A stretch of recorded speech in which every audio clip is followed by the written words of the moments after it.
E aí pessoal, do Facilitando a Medicina, tudo bom com vocês? Eu espero que sim. Eu sou Cleverson Delvecq e a gente vai para mais um vídeo, hoje falando aí um pouquinho sobre o câncer de próstata.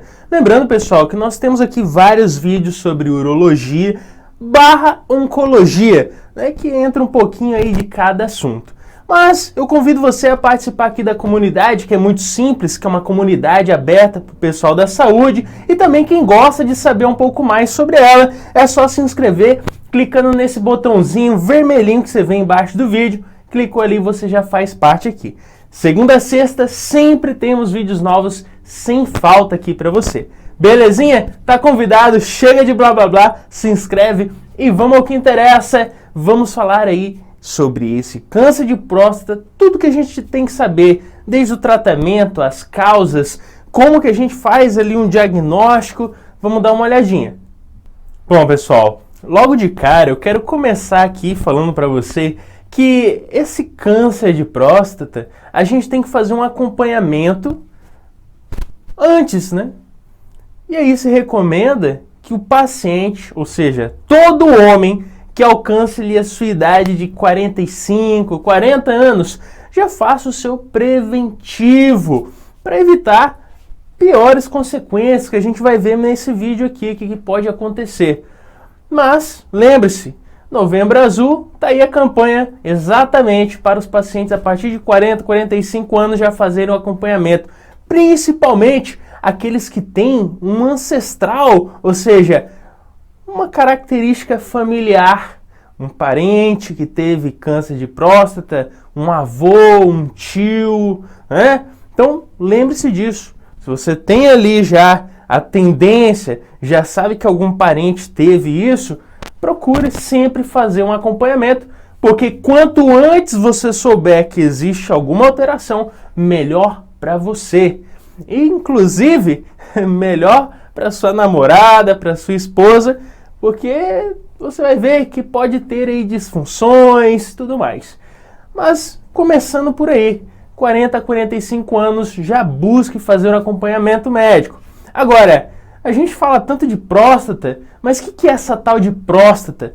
Bom, falando um pouquinho da anatomia aí, da área da saúde, do corpo humano, do órgão masculino, a gente vê que temos a bexiga urinária, exatamente onde fica o xixizinho ali, e abaixo dessa bexiga, já próximo ali a sair a urina, nós vemos o que é a próstata. É um órgão que está abaixo da bexiga.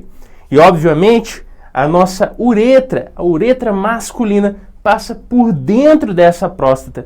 Inclusive, pacientes que têm ali a próstata aumentada, que eles falam, que é a hiperplasia prostática, eles comprimem, né?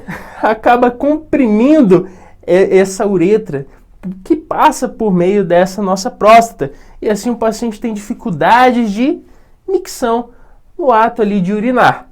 Beleza? Então lembre-se, falou de próstata, ela fica bem abaixo da bexiga. Belezinha? Agora você fala, se ela dá tanto problema, para que existe esse órgão aí? Para que é? É simples. Sabe o momento ali que você está tendo relação?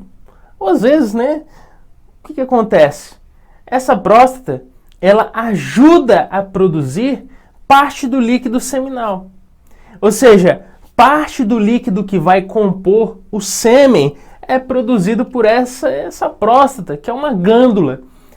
Claro, não todo o líquido é formado ali. Nós temos as vesículas seminais, que inclusive estão ali meio que posterior à nossa bexiga urinária e vão desembocar esse líquido com todo o conteúdo ejaculatório exatamente na próstata, numa região que a gente chama de utrículo prostático. Ele joga todo aquele sêmen com espermatozoide no momento da ejaculação, passa exatamente por essa nossa próstata, beleza? E claro, a próstata também libera um líquido que é aí pertencente, né, compõe todo esse líquido seminal, belezinha? Então, ó, a próstata está onde? Está abaixo da bexiga. O que ela serve? Ela produz, ela é uma glândula que libera um líquido, né, que é o líquido seminal. E claro, ela também recebe ali o conteúdo da ejaculação que vai passar ali depois e se exteriorizar. Agora, a gente fala assim, essa próstata, ela tem basicamente ali 20 gramas. Ela pode estar aumentada, que a gente falou da hiperplasia, às vezes 80 gramas. Pois é, mas a gente fala que a textura dessa próstata basicamente é primordial para ver se existe uma alteração nela, principalmente no toque retal, que a gente vai ver daqui a pouco. Agora, como que é a textura dessa próstata? Bota aí, ó, a mão aí na pontinha do seu nariz. É exatamente essa textura, fibroelástica. Aí você fala, poxa, mas meu nariz é diferente. Então pega a sua mão, fecha ela aqui e apalpa essa pontinha aqui, ó, da sua mão. Faz um Vzinho, depois fecha o dedão da mão e aperta aqui. É basicamente isso. É fibroelástica. Belezinha? E claro, pessoal, quando se faz uma análise no toque retal, né? Toque retal é uma forma popular, mas para você entender, você faz a introdução do dedo ali na região do reto do paciente, na entrada ali, e você vai apalpar exatamente essa porção da próstata. Você vai ver exatamente essa textura que eu te falei. Agora, se existe ali um nódulo, algo que talvez ali, pode ser até fibroelástico, mas se existe um nódulo que é como se fosse rígido, aí a gente já desconfia. Opa, tem algo rígido nessa próstata. O que está acontecendo? E é aí que começa a preocupação.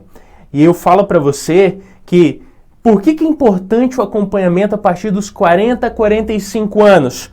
Porque assim você vê se existe algo com problema, né? Faz o toque e tal. Tem uma outra forma também que eu vou falar daqui a pouco. Mas o toque, você vê, opa, tem um nódulo ali estranho, meio rígido. Se isso é ali um preventivo, você vê antes de estar, né, um quadro avançado, você melhora ali o seu prognóstico em 1000%. Porque você evita muitas vezes ter uma metástase ou até mesmo sofrer ali com uma cirurgia muito invasiva que pode levar à disfunção erétil e tudo mais que nenhum homem quer, né? Obviamente. Belezinha? Então, ó, o que a gente entendeu até aqui? A próstata está abaixo da nossa bexiga urinária e por ela passa a uretra. Falamos que ela é uma glândula que libera um líquido, né? E também falamos que a textura dela é como se fosse, ó, fibra elástica, pontinha do nariz aí, ou aquela porçãozinha aqui, né, na frente da sua mão. Falamos que no toque retal você acaba vendo se está nessa textura fibroelástica e acaba analisando em casos anormais que existe algum nódulo ali, que quando é rígido já fica preocupado. E aí a gente começa a investigar esse paciente. E eu falei para você que existe o toque retal, mas existe outra forma que eu ia falar depois e eu vou falar agora. O que é isso? Essa outra forma de fazer um diagnóstico, um acompanhamento desse paciente. É o famoso PSA, que é um antígeno prostático. Esse antígeno específico prostático, ele é produzido pela próstata. Então, quando a gente fala de PSA, estamos falando de uma substância que é produzida, liberada pela próstata. Aí você fala, poxa, então eu vou dosar o sangue do paciente e vou ver que existe esse PSA. Exatamente isso. Agora, o que acontece? Ele não é muito específico e geralmente a gente indica que faça esse teste em pacientes de 40 a 70 anos. Por quê? Pacientes com menos de 40 anos, você pode ali fazer um teste e não ter, né, ali uma eficiência tranquila. Aí você fala, como assim? Não estou entendendo. Beleza. Quando você pega um paciente mais jovem, você basicamente já não tem ali como posso dizer para você, uma necessidade, né? A gente fala que o acompanhamento deve ser de 40 para cima, né? Ainda mais se tiver um histórico familiar de câncer de próstata. Agora, você faz um PSA de uma pessoa mais jovem, né? Se o acompanhamento é a partir dos 40, não faz muito sentido. Mas outro ponto, essa próstata, ela produz e libera esse PSA, mas ele produz e libera mas não é algo específico para o câncer de próstata. Aí eu digo para você, um paciente que anda de bicicleta, que está ali, né, com o banco, geralmente em contato próximo com essa próstata, o simples fato do paciente ir da casa dele até o laboratório, até ali a clínica médica de bicicleta, né, com a situação, né, de andar de bicicleta acaba levando essa próstata a liberar mais PSA, por exemplo. Então não faz muito sentido, né? Agora, pacientes com mais de 40 anos, é importante, né, faz o PSA. Por quê? Porque o PSA ele é produzido e liberado pela próstata. Em situações de tumor e câncer, muitas vezes essa próstata ela acaba liberando mais PSA. E por essa grande quantidade aí, você desconfia. Inclusive, quando você tem um PSA acima de 10, opa! Aí a suspeita é grande, né? Você tem uma suspeita grande de que existe uma alteração que pode ser de câncer, uma alteração nessa próstata. Mas como eu falei, ela não é específica, porque em outras situações eu posso ter a liberação desse PSA um pouquinho mais elevado. Não chega a ser uma elevação enorme como no câncer. E aí eu destaco para você a própria hiperplasia, aquela próstata aumentada, né, que o pessoal fala. A hiperplasia prostática, ela pode ser um fator que libere mais o PSA. Também uma prostatite, um processo inflamatório, né, trauma. Então, vários fatores podem induzir ao aumento do PSA. Aí está um pouquinho elevado, aí eu falo, é câncer. Não, pessoal, pode ser outras coisas. Agora, quando você tem um PSA elevadíssimo aí, como eu falei para você, às vezes acima de 10 você já tem uma suspeita.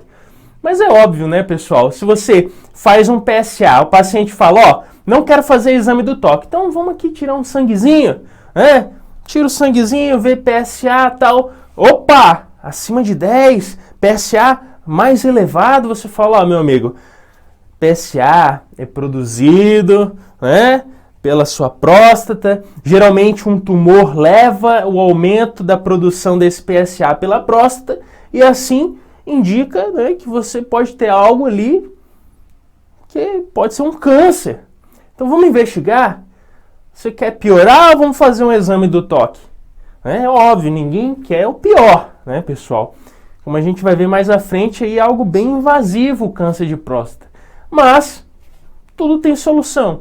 Então, primeiro, faz um PSA, tranquilo. Viu que tem algo anormal aí? Já chama o paciente, fala a verdade, faz o exame do toque, que é aí uma forma, né, de se safar do pior.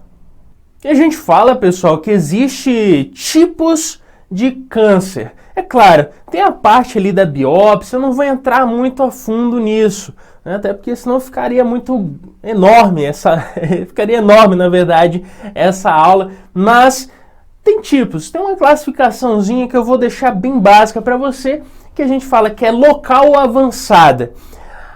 Local, claramente, fica ali basicamente confinado nessa próstata. E avançada, ela vai se alastrando, como a gente vai ver. E a gente destaca o primeiro tipo, que é esse T1.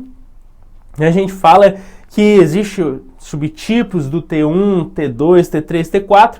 Mas o que a gente pode dizer é que, basicamente, o paciente tem algo ali na próstata, mas, às vezes, um exame não vai caracterizar, não vai ali falar, opa, ele está com câncer.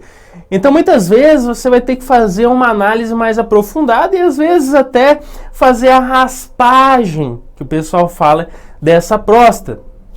Mas nós não temos só um tipo 1, nós temos o tipo 2 e tem o subtipo 2 aí que a gente vê, mas o que eu posso destacar para você é que é aquele câncer da próstata que está confinado somente nessa próstata. Ela não saiu para outros locais.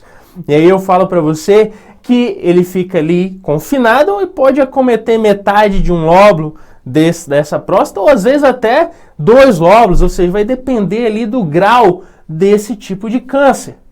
E ainda nós temos o tipo 3, que a gente fala que ele fica ali envolto pela própria cápsula da próstata, ou em alguns casos, como os subtipos que a gente vê aqui do tipo T3, né? Ela pode avançar até mesmo ali para a vesícula seminal. Já quando a gente fala do tipo T4, essa sim ela vai avançar, essa é mais invasiva, porque ela acaba ali passando para tecidos adjacentes, ou seja, ela acomete próstata, acomete reto, acomete bexiga, acomete a parte da vesícula seminal, e por isso eu volto a destacar, se você faz aí, né, o seu preventivo desde os 40, a chance de você ir para um T4 como esse aqui é quase zero, pessoal, porque você faz um acompanhamento. Então você está sempre vendo ali, opa, próstata tá ok. Ou se tem alguma coisa, vai estar no início. Vai estar ali talvez em algo que você, em T1, né? Ou você evita pior, né? Você evita metástase, evita muitos outros problemas. E o diagnóstico, pessoal? Bom, como a gente tem falado aqui, você basicamente já sabe como fazer esse diagnóstico. PSA é uma das formas, já que ele é produzido pela próstata. E quando existe um quadro tumoral, essa próstata produz mais esse PSA.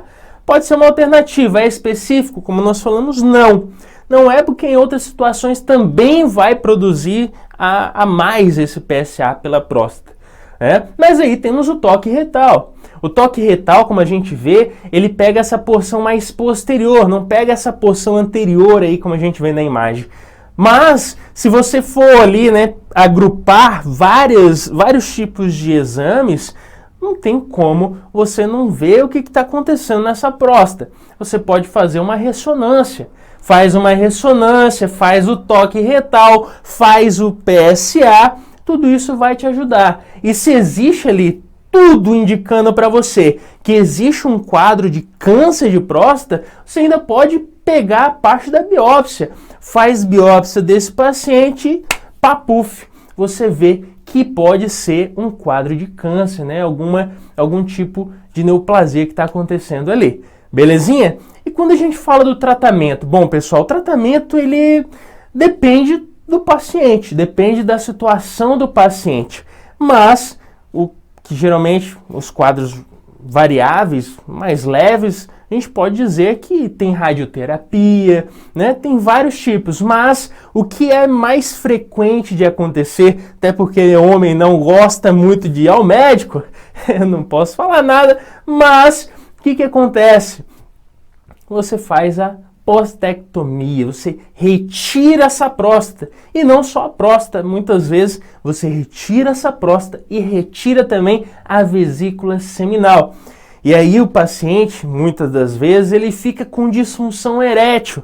Essa disfunção geralmente acontece por quê? Porque nesse momento da cirurgia você acaba lesionando ou muitas vezes causando um estresse em alguns nervos que passam por ali, e aí você acaba tendo esse problema. E claro, para homem, ter disfunção é algo complicado, né, pessoal?